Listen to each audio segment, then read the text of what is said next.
This is Books for Breakfast, a podcast where we talk about books and writing. I'm Enda Wiley. And I'm Peter Sirr. And you're all very welcome to this morning's show. Today I'll be talking to Liam Carson, director of Imram, about this year's festival, which opens today. And we'll both be talking to Alannah Hopkin, whose honest and heartbreaking literary memoir of the lives of two Irish writers, A Very Strange Man, a memoir of Aidan Higgins, has just been published by New Island Books. So the coffee's made, the toast is on, and the books are on the table. Ann. An lína ceover idir fian nas fleisiúr. An tam díomhar idir ghorcadas agus solas. An chuma cheisteach idir bhréig agus ír. An blas casta idir chearamh agus phillis. An second sucker idir bhriste agus yeisithe. An anál dain idir ghéiveann agus saoirse. An spás tostach idir chola agus chúiseacht. Is ann na hagann tú orm, is ann na há an dáin. That was Judy Field reading Aun from Éigse Chinéiteach, or Kinetic Poetry, a project that features a wide range of work from established and new poets rendered into short kinetic text films that feature imaginative visual and typographic interpretations of their work. And that is part of this year's Imram Festival. And here to talk to us about this year's festival is Festival Director Liam Carson. The fáilte an podcréala Liam is Jack a chéitún gur blian imi ó bhí muidir chaint Hannah. It's hard to believe that a whole year has passed since we were talking before about the last edition of Imram, but it's Imram time again, and it's a little bit different this time, Liam. I know that like last year's festival, for obvious reasons, was entirely online, but this year's is a bit different. Yeah, well, it's a hybrid festival in some ways. We have 4 live events, and luckily enough, we're able to have our flagship musical concert this year in the Pavilion Theatre. They're up to 90% capacity, and we're actually selling very well for that. We're doing John Prine's songs in Irish this year. We've also got a gala reading in the Museum of Literature in Stephen's Green. We've got people like Alan Titley, new poet Roisin Sheehy reading. We've got the laureate Nanog, Anya Glenn. Then we've got Rec, the spoken word club. So we're actually going to be in a pub for the first time in a few years. So that's great, yeah. But at the same time, we went down the path of high quality online films, and we've got a lot of that again this year. And I think we've got the balance about right. I mean, I'd say the balance will be different again. We'll have more live events next year, but we're still in the middle of this pandemic, so it's best to play it relatively safe up to a certain point. But it's great to be having live events as well as online events. Indeed, and the first of those is actually on tonight. For anybody listening, this is tonight, Thursday, the 11th of November, is the event in the Pavilion. And just as a matter of interest, Liam, John Prine. Why John Prine? Well, he died of COVID last year. He was somebody who was very much loved by the people of Ireland. He used to play here an awful lot. His wife was from Ireland. He had a house in Kinvara down in Galway. He's just one of those great songwriters. Bob Dylan actually compared him to Proust, of all people. And the thing about his songs on one level are simple, but they're incredibly poetic, and he was a great storyteller, a great sense of humor. He's one of those sort of people that he was just a decent human being, and he wrote songs about decent human beings, and there was something resonant about humanity in his songs, and they go. It's kind of like Americana, like Springsteen. He goes into a whole world of people. There are Vietnam vets. There are people whose marriages are breaking up.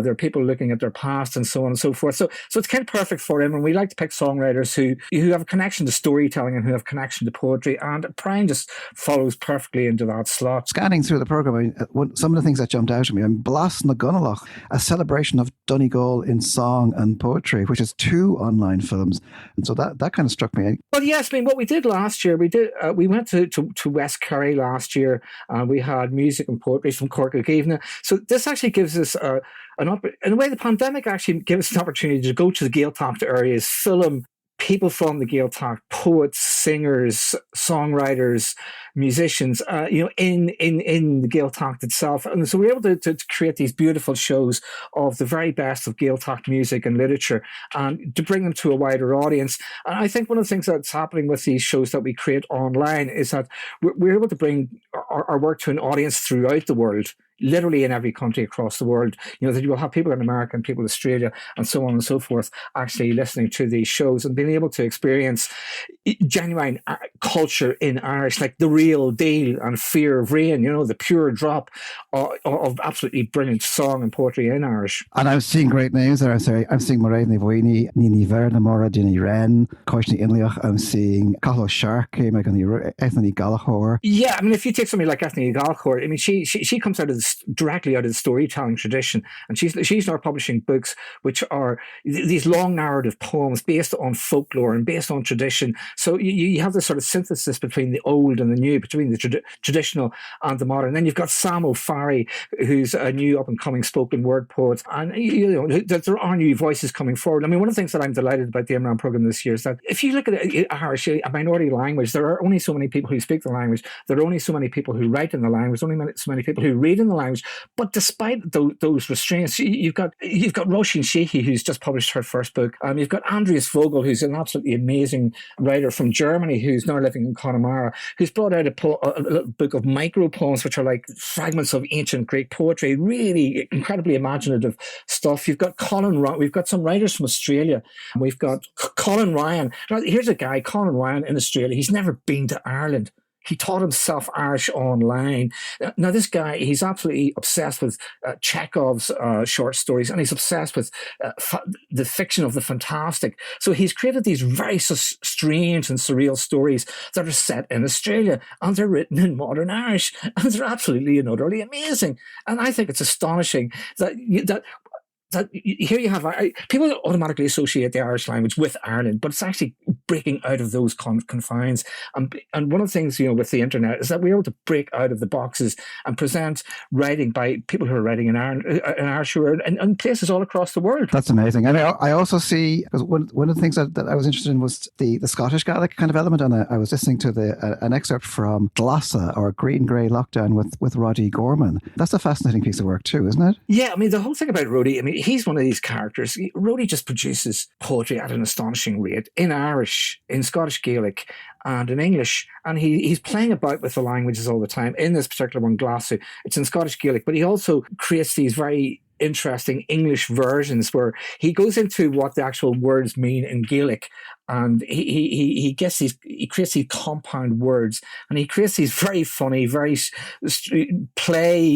plays on the original Gaelic. And what he does with this, he looks at an entire community on the island of Skye where he lives, and it's a lyrical diary. I mean, people would expect things about the pandemic, whatever, to be dark and depressing and all the rest, but it's anything but. He celebrates the absolute and utter total beauty of nature around him. He listens and he looks at everything.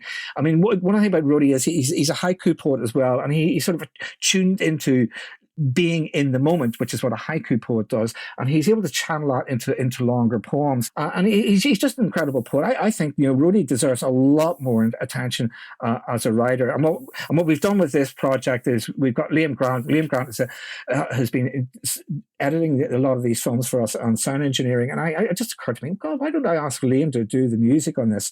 Because he used to be in various bands and stuff, and he hadn't done music for quite a while. And he's created an absolutely amazing soundtrack for the poems.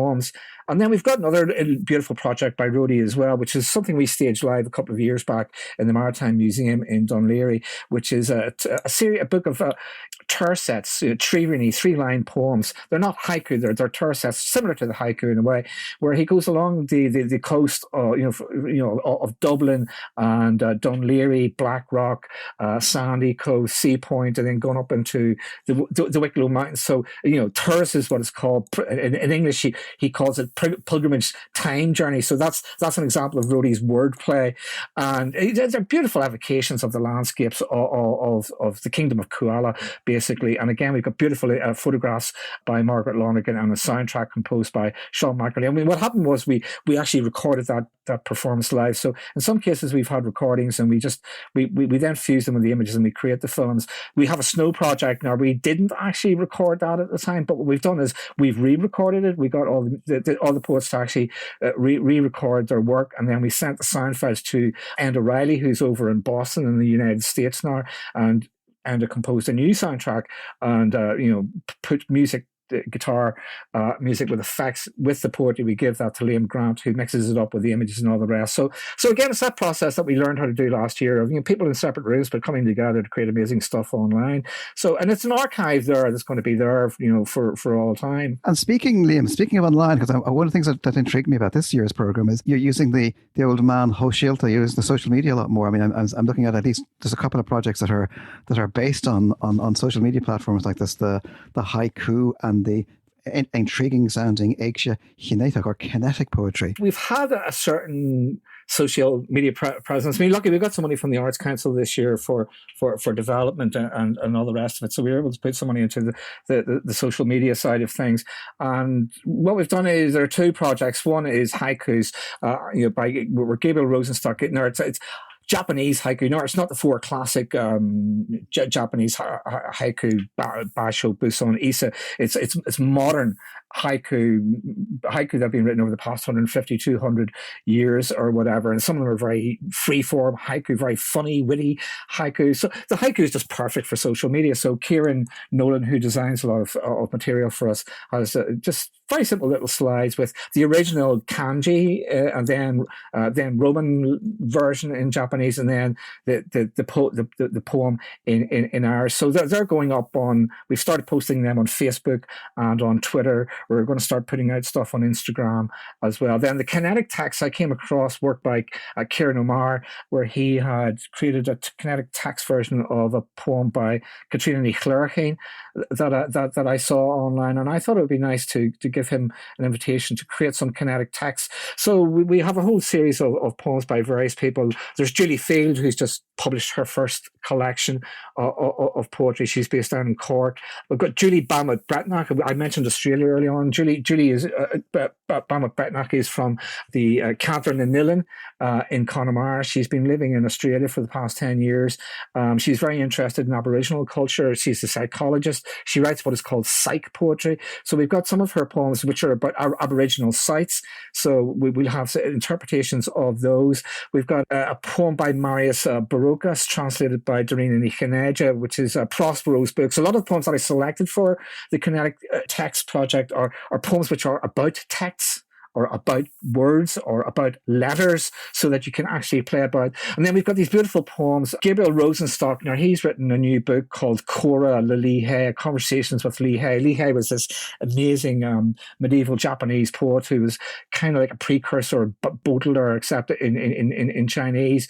And Gabriel wrote a whole series of letters when he was very ill in hospital a couple of years ago, of poems, in the form of letters or a conversation to Líhe. So we have these interpretations where you have Líhe on his horse in the little video. So we've got the first four of those have been done, and they're going up. And over the next few months, we're going to be rolling out more kinetic texts on all the different social media platforms. So we hope to develop that whole side of things. Also, we have a new website. One of the things that we're going to be doing is over the next few months, we'll be starting to put out reviews of books in Irish, because it's very important to have a platform where work in Irish is being reviewed, because there aren't enough platforms really for new work in Irish to be reviewed. And there's wonderful stuff coming out. Like, for example, there's Tadhg McGonaghan has just got a book just come out with his new imprint, Barzaz. He's got a novel called Madame Lazare, which is getting amazing reviews in a minute. And I just heard, in Shopalore in Harcourt Street were saying that it's literally just rushing out of the shop. So he'd be doing an interview with Cathal Porter as part of the festival on Sunday the 14th. That's right. I see that. And there's lots of other stuff. I mean, there's translations from Garrett Trackle. There's Biddy Jenkinson. It's a really excellent program, and congratulations on it, Liam. And just to say, I mean, where, if people want tickets, what do they do? Where do they go? You mentioned the website. Is that where they go? Yes. If people want to get tickets, we do have a new website. It's Imram imram.ie. If you go there, you can see links where you just click onto the event. There'll be an image for the event that will take you straight to the booking place for the event. Some of the events are on Eventbrite, so you just book there. The vast majority of them are free. We are asking people to donate, though, which would be very nice if they would do. But all the information just go straight to the website in the first place, imram.ie. Also, follow us on Facebook and Twitter, and we're putting up information on a constant basis about all of our events. It's great, Liam. Thanks a million for coming in this morning. And again, it's an adventurous and exciting program, and I strongly urge anybody to look at that website and book yourself some treats. And to end with, here's a taste of Roddy Gorman's Glassa.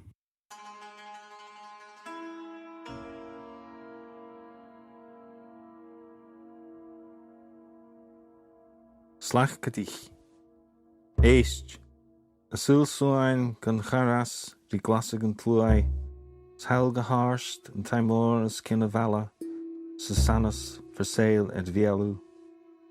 Snashinu Tuvdish, a Larach, Thar on the Sur de Kadish, a Slachkadich, is a Glakrich, is a Fetalich gan Skur, a Hune, ach, Union and Kian. Listen, the whole sleepy life world, not moving in the grey-green lockdown. And loud up over there, the big house up above the home farm tribe village with the for sale whisper sign. And beside it, the battlefield farm ruin mark site where the free joiners were hard at it, hammering and pounding and whistling away all the time. Och, ages ago now.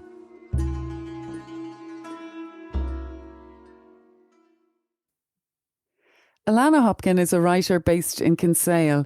In 2020, she was the Frank O'Connor International Short Story Fellow at University College Cork.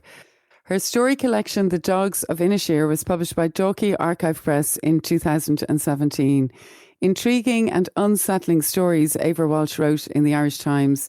And he also said it's an impressive collection with a clear, confident style, allowing each central crisis to be revealed with rewarding clarity and directness. Alannah's stories have appeared in the London Magazine, the Cork Literary Review, and White was shortlisted for the RTE Short Story Award. She has published 2 novels with Hamish Hamilton, A Joke Goes a Long Way in the Country in 1982 and The Outhole in 1985, and several works of non-fiction. Well, today on Books for Breakfast, we are delighted to be talking to Alannah Hopkin about A Very Strange Man, a memoir that she's written about the writer Aidan Higgins and her life with him, which was published in 2021 by New Island Books. Aidan Higgins, described by one critic as the missing link between high modernism and the present, was one of Ireland's most singular and distinguished writers. He published short stories, travel pieces, radio drama, autobiography and novels, including the iconic Langrish Go Down, a largely autobiographical novel about a Catholic family in a crumbling big house in Kildare, and it was adapted for the screen by Harold Pinter and starred Jeremy Irons and Judi Dench. His other works included Balcony of Europe, Scenes from a Receding Past, Bornham Night Ferry, and several notable volumes of autobiographies such as Donkey's Years and Dog Days. The world of the memoir A Very Strange Man is an Irish literary one set between 1986, when Alannah and Aidan Higgins first met. He was 23 years older than her, right through to 2015 and his eventual death, Alannah caring for him right to the end. This is an inspiring, searingly honest book which chronicles a love affair, a deep friendship which survived 29 years, fueled by a shared passion for books and writing, and both were in love with each other right to the moment when Aidan drew his last breath. So, Alannah, you are very welcome to the breakfast table this morning. Thank you, Enda, and thanks for that lovely introduction. It's lovely to be here. Well, to start off with, Alannah, you were born in Singapore, where your father was a doctor in the British Colonial Service. You grew up in London, you spent holidays in Kinsale, and you eventually seriously moved there when you were 31 years of age. And when the memoir starts, you're living in Kinsale. It's the 1980s, you're a journalist, you're a writer with 2 novels under your belt, and you're really happy there. And just reading it, I felt it was a Kinsale which comes across as quite an unusual place, very bohemian, 23 pubs, lots of restaurants, quite a few lively blow-ins. Derek Mahan, the poet, is living there, so is the poet Desmond O'Grady. And in fact, it's actually Derek Mahan who plays a pivotal role in your first meeting, Aidan Higgins. So I was just wondering, might you begin by reading from the memoir and giving us some background to this important first meeting between you and Aidan Higgins? Yes, well, it was a surprise that Derek knew Kinsale. I met him in London through my own work. He wanted to make a television play out of my second novel. And it didn't work out, but we discovered Kinsale in common, which was very odd, sitting in Kensington and talking about the lobster pot and Hedley McNeece's bar, the Spinnaker. And it's, I guess, ever since sort of the 50s, Kinsale has attracted the kind of people who like small seaside places and can live well on a fairly limited income. And so it's always had a kind of bohemian core, and people come and go still, which I like. There's a constantly changing kind of squad of friends, and you meet new people and other people move away and so on. So it's not like living in a static small town. Maybe because it's a seaport as well, it has that tradition that the locals are very used to different people living there and are very welcoming and very, very great fun in themselves. I mean, it's not a sort of two society place. We all muck in. And in fact, we did a lovely event only a month ago for Derek's first anniversary. And, well, not the whole town, obviously, but about 80 people got together in a hotel function room. And we read some poems and we told some stories. And it was a lovely attendance of, like, the whole town. I like that about Kinsale, that it's very equal. We're all the same. Oh, it sounds lovely. It makes me want to go and live there, Alannah. I know. Peter and I will be driving down straight after this podcast. I was just wondering, though, would you read the opening of it? Because actually, I remember first hearing it in the Sunday Miscellany anthology celebrating 50 years of it. And I was just immediately smitten by the writing and the story. And because I suppose Peter and I had known Derek Mann a little bit as well, it was very interesting to hear how you actually met Aidan. Yes. Oh, well, thank you. So, yes, and in fact, it was that Sunday Miscellany event was a great impetus to starting the book, because I heard about it and I went and bagged 1986 because I wanted to write about meeting Aidan. So that led me into writing the whole memoir, and it was a wonderful motivation for it. So here is some of it. Thank you. For some weeks, my friend Derek Mann had been awaiting the arrival of Higgins, his friend, the novelist Aidan Higgins. After many years out of Ireland, Higgins was living in Wicklow. Seamus Heaney had told him that if he returned to Ireland, he could become a founder member of an association of writers and artists called Éastóna, and the government would give him an annual income, provided he dedicated himself full-time to writing. He was on the next plane, and after a quick visit to Dublin to seal the formalities, he headed for Wicklow, where his brother was living. But after 2 years, Higgins was not happy in the depths of the country. Derek immediately solved the problem. He should move to Kinsale, which had 23 pubs and plenty of congenial company. He gave Higgins my number as someone who could help him find a cottage with a sea view at a reasonable rent, a tall order even in 1986. He rang me one evening. His voice was a pleasant surprise, what you would call an educated voice, more English than Irish and very serious, definitely the voice of a reader of the Times literary supplement, a man who would know a hawk from a handsaw. Derek asked if I would help him to entertain Higgins. It was late October, but still dry and sunny. Kinsale looked gorgeous in its autumn colours, the grey stone buildings against a blue sea. He's coming down by helicopter, was the latest news, followed next week by no sign of Higgins. Another week went by. Then finally some news. Higgins was arriving on Wednesday. Could I join them for dinner?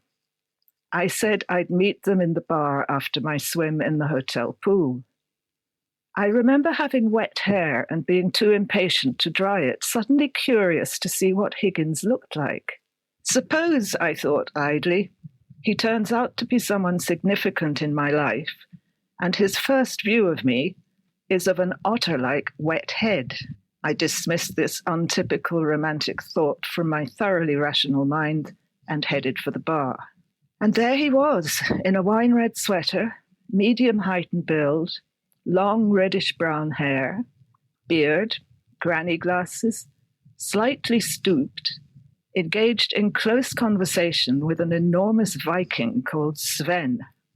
I remember Sven's handshake almost breaking my bones, while the touch of Aidan's hand was like velvet. Sven was a sea captain, Aidan told me in his extraordinary voice, who had once killed a man in the course of his duties. We dined at the Shipwreck, a new place near the hotel. Derek did not drink wine, so Aidan and I agreed on a bottle of Rioja.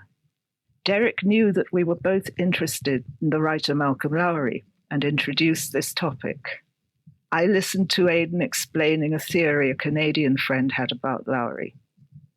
I liked the way he stood up for his friend's theory against my demolition of it. I liked the way he took me seriously and didn't flirt. Aidan ordered another bottle of Rioja, at which point Derek politely left. We first kissed in the street outside the Shipwreck, and Aidan's glasses fell apart. Mine often did the same, and I was able to retrieve the pieces and put them together. Aidan was struck dumb with admiration at this feat. I noticed that his eyes were hazel, exactly the same colour as mine. It was like looking into my own soul. The thunderbolt struck. I took his hand and we went back to my house and did not see Derek again until the Saturday. A nice pair, was his amused greeting as we knocked contritely on his door. We had come to collect Aidan's things. We were moving in together.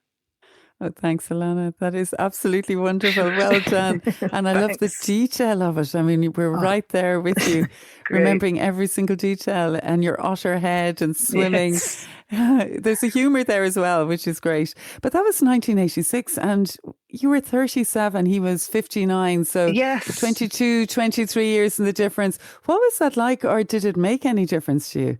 Certainly sounds like there was an instant connection. Definitely, yes. And like for the first 10 years or so, it was absolutely fine. He looked much younger. He was very fit. He walked a lot. Didn't actually drink that much in spite of rumours to the contrary. And the main areas where you'd notice it would be in music, for example. I'm a great admirer, of course, of Bob Dylan, and he absolutely loathed him.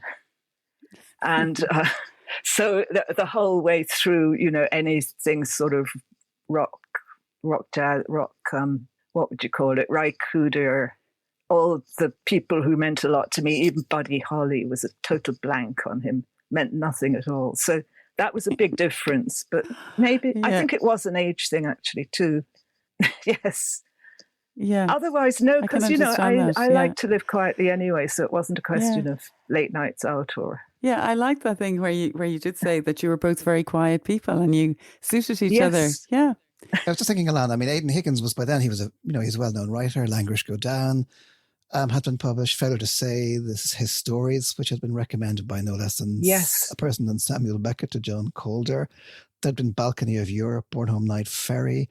Kind of in some ways you might think, a writer's writer, maybe. He wasn't necessarily, I suppose, extremely widely known, and he'd been described, as we noted earlier, as the missing link between high modernism and the present. So a very kind of distinguished presence, I'd imagine. And then I'm thinking, two writers living together, to many it might seem like a nightmarish scenario, to many it might seem like the perfect support system. And I'm wondering, you might think, okay, who better to understand each other than two people trying to create something to make imaginative work? But was it like that, or was it a fiery sort of experience?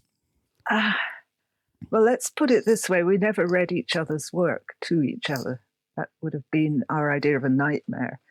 But there was a big difference in that I was a journalist turned writer or turning writer. And he had never been a journalist. He had very little idea of the mechanics of things and writing to length and to deadline. So he was like, the real artist type writer. And his whole attitude was so different. We might have been almost doing different things in one way. Did you like his work at the time? I didn't like Languish very much. because the language is so convoluted, it seemed to me rather old-fashioned retro kind of thing, whereas I absolutely loved his book on Africa, Images of Africa, which is very short and very spare. And when he wrote a story, my God, the roof would come off. I mean, he'd do nothing else. He'd hardly sleep, he'd hardly eat, but he'd produce like 60 pages in 4 days, and then he'd throw it at me and say, see if you can edit that down into something. Oh my gosh. Yeah, and this was pre-computer. Yeah. He liked the help in that way, but I was always, like, for the first few years anyway, very aware that he'd been at it much longer than me. He'd got 23 years of practice in. Mm-hmm. He'd been a published writer for that long. Yeah. So I taught myself not to despair and not to compare our work because it was so different. Yeah. And not to disrespect my work because it wasn't received the way his work was. So it was like separate tracks, I suppose. But we did understand each other. Like when you were stuck beginning a review or whatever, there'd be an instant kind of empathy. Yes, I know what you're going through. Yeah, I think the memoir really gets that, the difference, but yet at the same time, the compatibility. And I think it's a very good idea not to read each other's work. we follow that rule here too as well. That's nice to know. Yeah, we do. I think it's a much safer thing to do. But his character, I think it was so well drawn by you, Alannah. He comes across as a very kind of complex individual. He's charming, he's easy to offend, eccentric, independent. He's hard on writers, I think, sometimes, but he's also hard on you sometimes, not just in the area of your own writing, but also the way that you read. And I'm really pleased that you're going to read a short piece now where he actually ticks you off for your reading habits, doesn't he, Alannah? Yes. He was determined to improve me. And at 37, you don't necessarily want to be improved. However, it was all in good spirit. So I'd finished writing a book about St. Patrick. So now that I was free to read again, I started catching up on the books that Aidan had brought with him from Wicklow.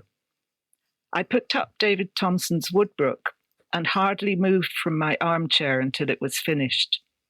Aidan took the battered paperback out of my hands. I see you read a book straight through from beginning to end. Well, yes, doesn't everyone? No. Only dull people read a book straight through. What you do is you look at the opening shot. I was 18 when I first saw Woodbrook. Excellent. Hard to beat a simple declarative sentence. Then you go to the ending. There were only a few words in the letter. It said what I knew it would say when I picked it up from the mat, that Phoebe was dead. Excellent again. But that way you know the ending. Do you really keep reading just to find out what happened next? He had me there. Whatever answer I gave would be wrong. It was like, when did you stop beating your wife? I was starting to learn that living with Aidan was a constant challenge, a challenge to my fixed ideas and to received wisdom, to the habits of a lifetime. He had a most unusual mind, and for all the jokes, he was never anything less than serious. I think I could never read like that, though. What a great book, though, the Woodbrook.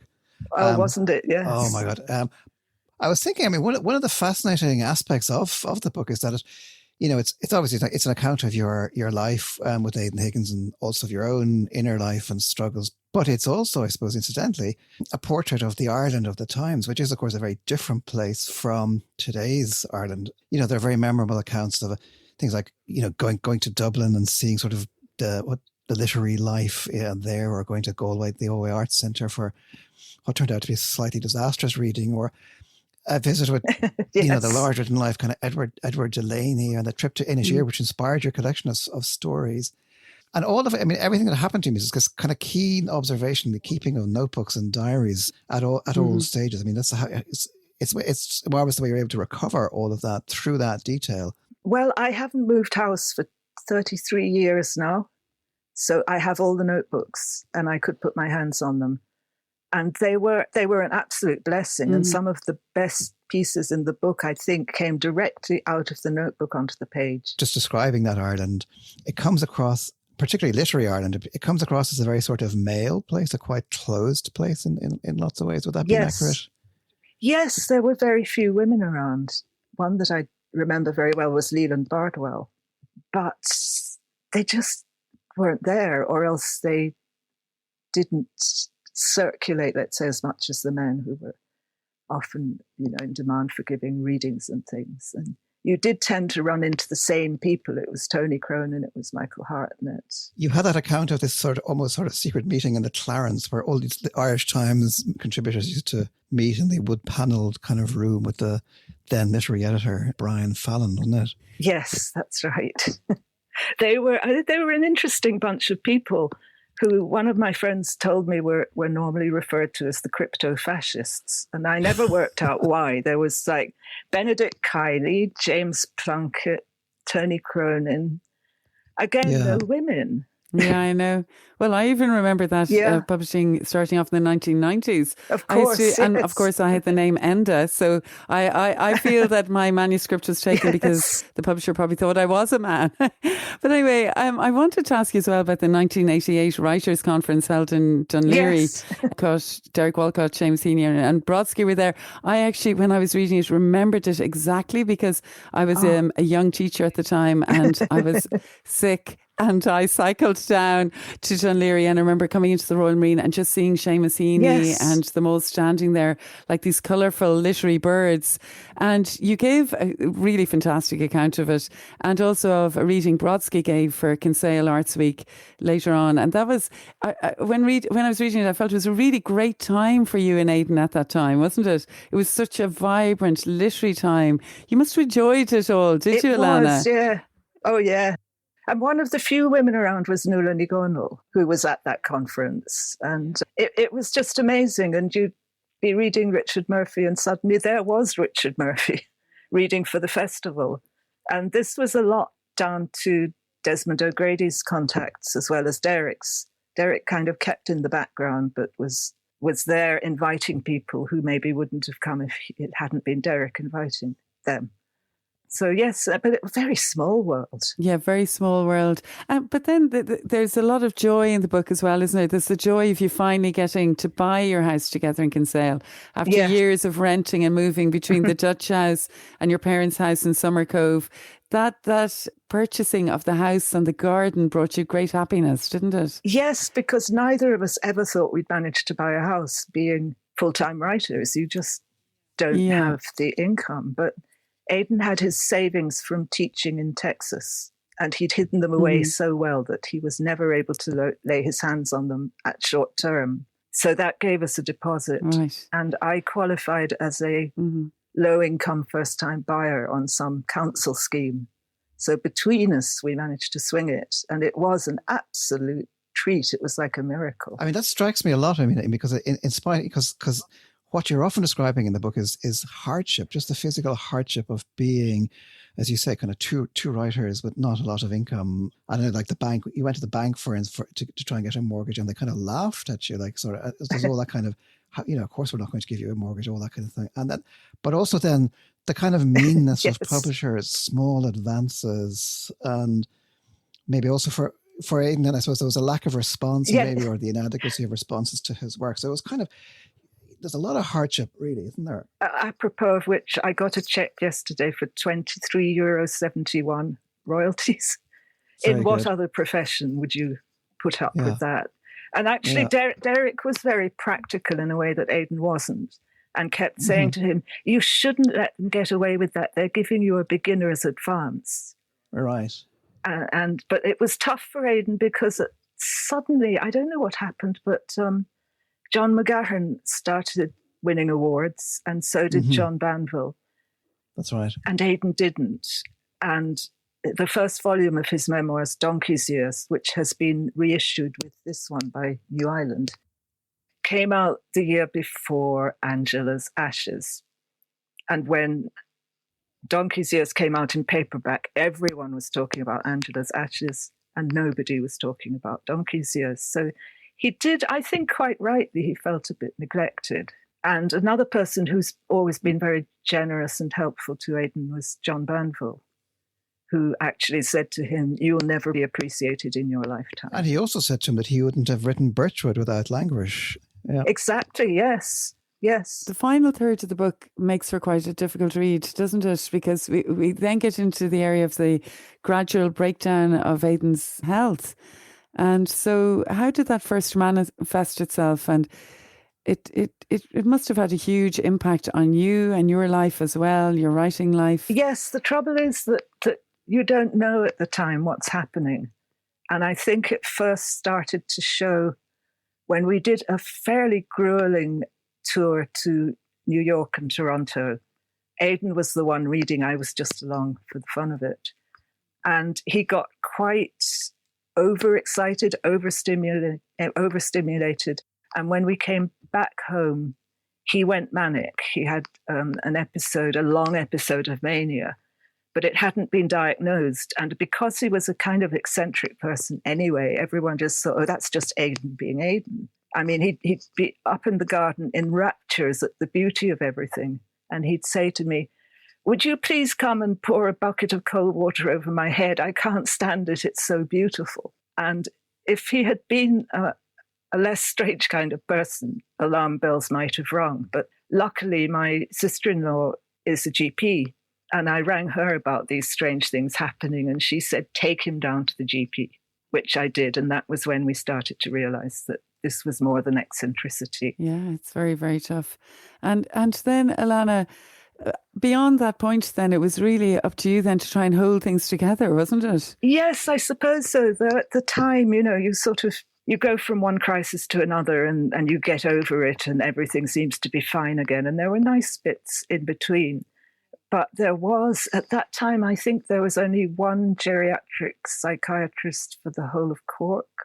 And Aidan was on a waiting list and he never got there, which would probably have helped, though we did have an excellent GP and excellent care at Cork University Hospital. But it was, his eyesight started to go at the same time. He had macular degeneration. And so just at the time where his brain was starting to act strangely on him, he lost the ability to read. And as I was saying, music never meant much to him. So he would spend days and days and days just lying on his back on the bed, looking up at the ceiling. He hated radio. He hated audiobooks. And so I think that kind of accelerated everything a bit. Yeah, I know. It's very difficult. But it's so well described in the book. And Alannah, thanks for coming in to talk to us about it. A very Strange Man, a memoir of Aidan Higgins. But to finish, we thought this section of the podcast, talking, and we decided that it'd be really nice to go back to your description of Dublin in the 1980s, particularly to a memorable trip you and Aidan made to Dublin for Bloomsday, which I think you're going to end this part of the conversation by reading from. And it's a great piece, I think, with a host of famous literary Irish characters, which I'm sure everyone will enjoy listening to. So if you want to lead us into it, Alannah, and then maybe, I know it's got one of your favourite phrases in the book in it as well, doesn't it? Yeah. So thanks very much. Yes, it was. I was asked by the Mail on Sunday magazine to go to Dublin and just to interview someone.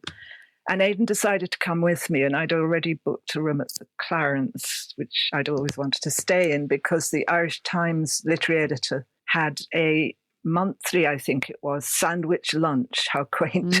I know, the back bar. It made me jealous when I heard of that. That was Brian Fallon, was it? Yes, it's a brilliant idea. It's lovely to meet other reviewers who are on the same page as you. Such a nice idea. As I was mentioning before, it was Tony Cronin, James Plunkett, Benedict Kiley. Brian Fallon himself was a great raconteur and generally all-round person. But it was just coincidental that it happened on Bloomsday. So the piece begins. It was the 16th of June, Bloomsday, and the crypto-fascists were meeting in the back bar of the Clarence. No one was planning to attend any of the Bloomsday events, which were dismissed as all rubbish. The choice was a discussion between Anthony Cronin and Francis Stewart in the early evening, or a dramatised reading of Molly Bloom's soliloquy later on.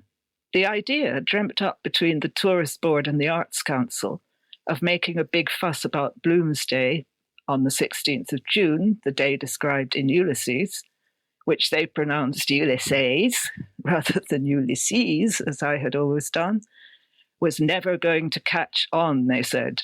The projected annual celebration of Joyce's novel was dismissed as doomed to failure. For a start, hardly anyone read it these days. It was terribly overrated. The conversation turned to more interesting topics. We had an early supper at Nico's, a rather ordinary Italian restaurant in Dame Street. Ulick O'Connor was eating there alone, and Aidan, who knew him but didn't like him, carefully chose a table that was out of his sight line. This was just as well, because on a previous visit to Dublin to attend a book launch in the Shelburne Hotel, hosted by my then publisher Hamish Hamilton, Ulick had threatened the English writer Robert Nye, a fellow Hamish Hamilton author I had run into on the Dublin train, with fisticuffs for taking advantage of Charlie Haughey's tax exemption scheme. He very nearly knocked Robert down the stairs. Alarmed at this unprovoked aggression from an apparent madman, being unaware of Ulick's reputation as a sportsman and respected author, Robert and I had jumped straight into a taxi and returned to Euston Station for the last train back to Cork. After the meal, Aidan and I walked up to Stephen's Green, and he showed me the garden for the blind, which he had been telling me about the previous week. I thought it was a wonderful idea, a garden that you could smell and touch, with plant labels in Braille. The reality was much smaller than I expected, a square enclosure with just one wooden bench, heavily scented by lavender. But it was nice that he had remembered to show it to me. As we left the green, Aidan pointed out the place where he had once seen Siobhan McKenna feeding the ducks. He was in awe of her beauty on stage, but said that in person, her features were too big for conventional beauty. They were best seen from the middle of the stalls. Whenever he mentioned her, he recalled her having to be restrained from throwing herself into Micheál na Cleomore's grave, which seemed to Aidan the height of romance. She had died aged 63 the previous November, a few days before Aidan and I met. There was a kind of magic in walking across the green in the long summer evening with someone who had so many memories of Dublin, gazing at the bright lights of the stately Shelburne Hotel. We didn't cross over to the hotel, but continued on the same side of the street to a bar called the Pembroke Lounge. Soon after we had settled with our drinks, I noticed a small, untidy man come in the emergency exit and stand there swaying to and fro, staring around the room. He was greeted warmly by Aidan as Michael Hartnett. As soon as the poet started talking, his appearance and insobriety were forgotten, and I was riveted. He told us he was translating the poems of the Spanish mystic St. John of the Cross into both Irish and English at the same time, if I understood correctly. He had a new collection coming out in July, A Necklace of Wrens. We must come to the launch. He asked after Derek Mann and said he was the best around. Best poet, presumably. He left soon after with a distracted air, saying that he hadn't meant to stop. He was looking for someone who owed him money. We moved on for one drink at the Horseshoe Bar in the Shelburne, feeling the need of a little luxury on what had turned into a cold, rainy evening. Oh, thank you so much, Alannah. And that image of Michael Hartnett coming into the Pembroke Lounge, Yes. Fantastic! And it was great to hear that he thought Derek was the best around, and presumably he did mean poet, all right. But A Necklace of Wrens as well. What a beautiful Yes, what a landmark collection of poems. Absolutely. Yeah, absolutely. So it's great that you trapped all those characters in such a short piece. Thank you for sharing it with us. And the crypto fascists, absolutely brilliant. But we're going to move on now, Alannah, to the exciting bit where we're going to ask you to rise to the toaster challenge. Peter is getting the bread ready and the toaster ready, and you have a really interesting book that you want to talk to us about today. So I'm going to count you in. 1, 2, 3. The toast is going down, and off you go. So my toaster challenge choice is a collection of stories, Songs for the Flames, by Juan Gabriel Vasquez, translated by Anne MacLean. I came to reread this book while I was reading Garcia Marquez's autobiography, Living to Tell the Tale, thinking it might help me find out what to do with a collection I have of pieces written about West Cork and the west of Ireland over the years. Some stories, some historical accounts, some essays. And I realised all of a sudden that I should look at the west of Ireland the way Garcia Marquez looks at Macondo, and turn it into an invented place that is neither fictional nor historical. Then I remembered the Vasquez collection that I'd read and loved earlier this year, and I went back to it with fresh eyes. Juan Gabriel Vasquez is a very successful novelist. His parents were lawyers in Bogota. He had a wealthy background, and as soon as he graduated in Colombia, he went off to live in Paris and be a writer, as you do if you can afford it, from that part of Latin America and, of course, Buenos Aires as well. And he stayed for 16 years in Paris, Belgium, and Barcelona, and is back in Colombia since 1999. And he says much of his fiction is motivated by a desire to understand Colombia. That's what made him start writing about it, and he hasn't stopped yet. According to Ariel Dorfman, the playwright, he has succeeded Garcia Marquez as the literary grandmaster of Colombia.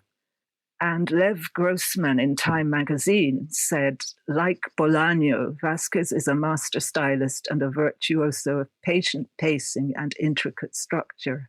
Well, he's nothing like Bolaño. His two novels, The Sound of Things Falling and The Shape of Ruins, did very well. The first one won the Impact Award in Dublin and others, and The Shape of Ruins was shortlisted for the International Booker Prize in 2019. His translator, Anne MacLean, is excellent, which is a great help. And a quote from him, he said he loathes the word autofiction. For me, novels begin with people, and it's only through the writing that I find out what my theories are. And the same goes for his story. He's often a character in them, and you never quite know where the documentary bit ends and the story begins.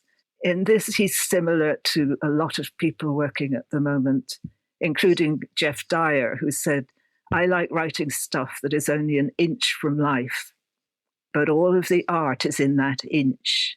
But as someone pointed out, the habit of including the narrator in the proceedings is a very old one and actually goes back to Cervantes and Don Quixote. So what are we getting so excited about? Well, this is the introduction to his story, Woman on the Riverbank, just to show you how thoroughly documentary he gets. It begins, I have always wanted to write the story the photographer told me, but I could not have done so without her permission or her collusion. Other people's stories are inviolable territory, or that's how it's always seemed to me, because often there is something in them that informs or defines a life, and stealing them in order to write them is much worse than revealing a secret. So there you are thrown into his world. There are 9 stories in the collection. 4 of them are old, and you can actually tell that the older stories are slightly more conventional than the new ones, which include that one, Woman on the Riverbank, another one called Frogs, Us, the Boys, and the title story song for the Flames. He's going through something that a lot of writers seem to have been through in the last 20 years or so, including myself, which is a rejection of conventional fiction. I hardly read any novels. I read stories and biographies and autobiographies, but not what the London critics are now calling the makey-uppy stuff, which, novels start to seem kind of old-fashioned and conventional. Fiction and non-fiction is no longer, I think, the rigid divide that it was. And if you read Gabriel Vasquez's stories, you'll see what I mean. One of the ones I liked most, that I'm absolutely mad about, in fact, is called The Airport. It's called The Airport, and it's based on a real incident when Vasquez was a student in Paris and kind of hard up for money. He managed to get a day-long job as an extra in a film directed by Roman Polanski. in which an outpost of Charles de Gaulle Airport is set up as Madrid's Baraka Airport, and all the extras had to have a Mediterranean look about them. And, you know, with a beginning like that, which is the real life bit, you really don't need makey-uppy stuff. So this day spent, and he got glimpses of Polanski behind the camera looking very thin and frail. And this led him on to contemplate the terrible murder of Sharon Tate, which he subsequently researched in terrible detail. And that forms the core of the story. So you have the two parts. They're both based on reality, but the way they are knitted together, I suppose you could say, is what turns them into a story. And his role in it as the hapless extra of Mediterranean aspect. Another of the earlier stories, The Double, is a very sad one about a rich kid at school who somehow draws the right lotto thing and is excused military service while the guy next to him in the register is sent off to fight and do his time in the Colombian army and dies. And only much later on does he discover that this man's father has been tracking his career as a writer, clipping out all the cuttings, keeping notebooks and so on. So it's very sad and very touching. And how am I doing for time? Am I going on and on?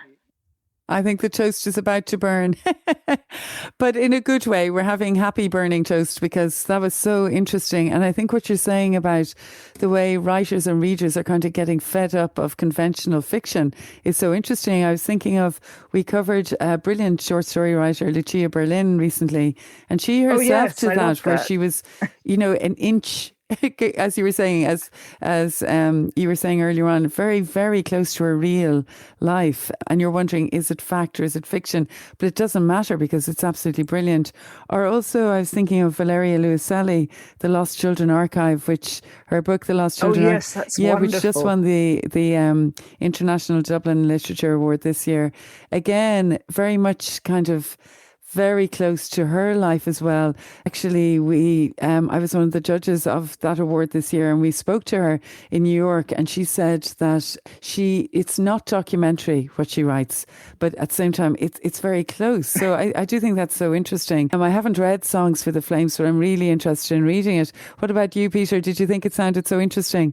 No, it does sound fascinating. Yeah, and I hadn't, because I mean, I suppose a lot of people will know him through that. You know, the book that was translated obviously to English and that won the Impact, and that would have been their introduction to him. But yeah, it's great to hear of this work as well. Songs for the Flames. So thank you to Alannah Hopkin for coming in today to the breakfast table to talk to us about a book that she loves, Songs for the Flames by Juan Gabriel Vazquez, a collection of fantastic short stories.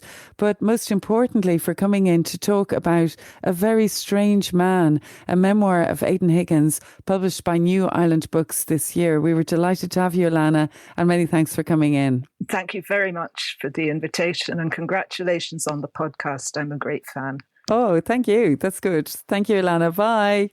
I think we've reached the end of our Books for Breakfast podcast this morning. I'm definitely rushing off to have more coffee. And I'm Enda Wiley, and I have Peter Sirr here with me. And Peter, would you like to tell everyone about the details of the podcast if they'd like to listen again? Well, you can subscribe at all the usual sources, Google and Apple and so on. And if you want to check out the notes that go along with this podcast, you can go to booksforbreakfast.buzzsprout.com. And yeah, so we'll be back again. We'll have the toast on, we'll have the kettle boiling, we will have more books to discuss, and we're looking forward to having you here. So goodbye, everybody. Goodbye.